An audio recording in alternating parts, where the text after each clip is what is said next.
There's a kind of dust in the Tug River Valley that doesn't behave like other dust. It doesn't settle clean. It hangs. It drifts in through open windows, finds its way into shirt cuffs, sits in the crease of a man's lungs long before he realizes it's even there. Hello, friends, and welcome back to the Pine Grove Briar. Our story begins, or actually doesn't begin, with a gunshot. It begins with coal. By the early 1920s, Matewan wasn't just another Appalachian town. It was a pressure point. Company houses lined the hills. Company script filled pockets. Company guards stood at the edges of town watching who came and who went. If you worked for the mines, your wages came from the same hands that owned your roof, your stove, and the ledger at the store. And if you started asking questions about unions, the valley noticed. Tension in Matewan didn't arrive overnight. It built like rock under weight. Union organizers moved carefully through the Tug River Valley. Meetings were quiet. Barn lofts, church basements, clearings beyond the rail lines. Men who'd coughed black for years began wondering if they were owed more than script and silence. That wondering made people uneasy, because wondering leads to organizing, and organizing threatens structure. Imagine waking up in a house owned by your employer, eating food purchased from your employer, spending wages that only functioned inside your employer's system, and knowing that if you stepped out of line, your job, your home, and your credit could disappear at once. That wasn't theory, that was design. By 1920, whispers moved faster than trains through the Tug River Valley. Some men were joining the union, some weren't. And some were watching very closely. The Baldwin Felts Detective Agency had already made itself known across coal country. Hired muscle. Private law. They weren't subtle, but they were careful. Intimidation was efficient. And when intimidation wasn't enough, there were other methods. Now, several men stopped appearing, and this rarely makes the plaques.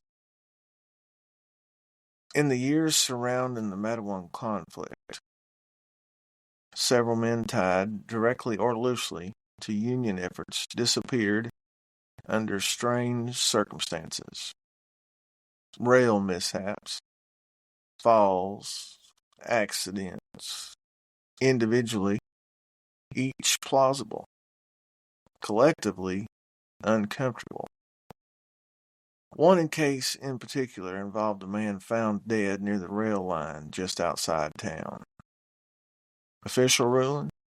Accidental death. But the locals didn't buy it. If you're smoking a pipe along with us and picked up something from the Gatlin Burley tobacconist, this is a good place to let it cool down before drawing again. Some blends and some stories turn harsh if you rush them. Now, back to the valley. He was found just past a bend in the line where visibility narrows. Early, before shift whistle. Body not mangled, not scattered. Position. That word appears in one remembered account. Positioned. Official story, he'd been drinking. Lost his footing. Train couldn't stop in time. Case closed by sundown. But let's hear the argument. The night before, several townsfolk claimed they saw him fussing near that same crossing. Two men stood across from him. Not miners. Coats were too clean. Boots not dusted in coal. Witnesses described tension. One recalled hearing the word organizing. No official transcript exists, no sworn statements, just memory. And memory in coal country moves very carefully. The coroner there was local, on paper, independent. In practice, it's complicated. He'd ruled on many mine deaths, slate falls, equipment failures, explosions, patterns formed, human error, unavoidable tragedy, very rarely negligence, almost never criminality. Because, well, criminality implies liability, and liability threatens payroll. Witnesses later said the ruling came fast. No extended autopsy, no prolonged inquiry, just accident. But here's the quiet problem. Those who knew him insisted he wasn't drinking that night. Not heavily. Not before a union meeting scheduled the next morning. This wasn't the only accident. Across the Tug River Valley, several union-connected men met similar ends. Falls, rail incidents, equipment failures. If you isolate each one, they make sense. But if you line them up, you begin to notice something. You don't have to eliminate every organizer. You just have to make examples rare, but memorable. Fear doesn't need to be loud. It just needs to be consistent. In later decades, historians asking about these deaths encountered a phrase repeated more than once. We don't stir that. Not denial, not anger, just reluctance. Because stirring implies reopening something deliberately buried.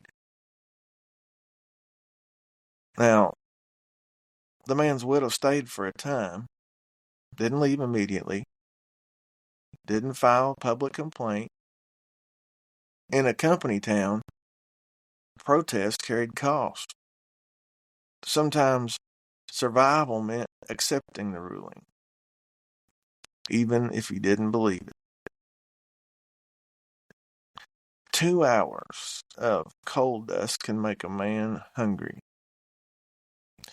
If you're anywhere near Knoxville and haven't stopped into the Vol Market number 3 on Western Avenue, it's a great place to grab a solid cheeseburger or a turkey steamed sandwich.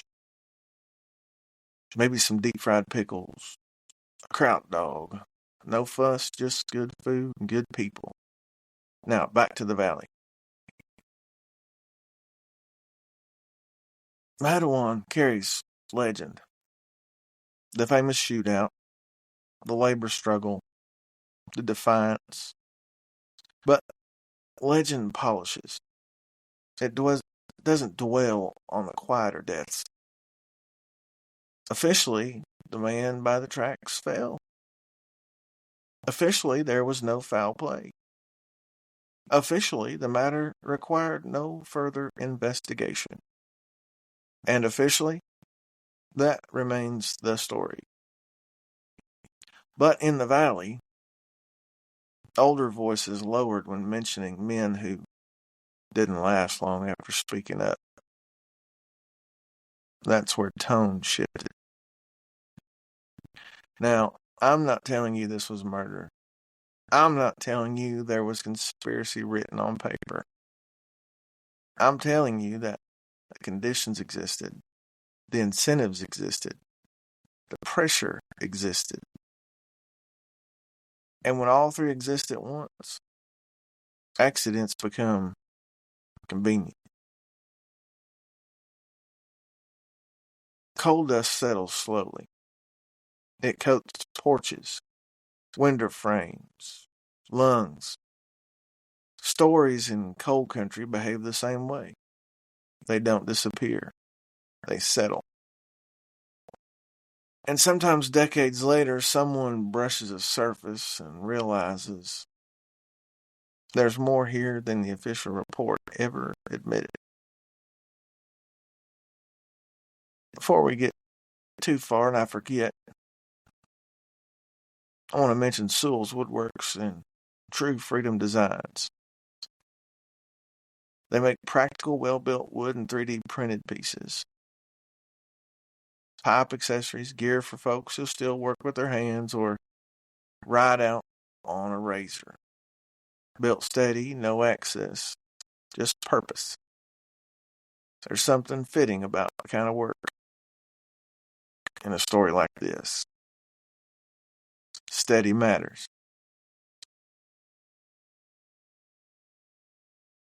This has been the Pine Grove Briar.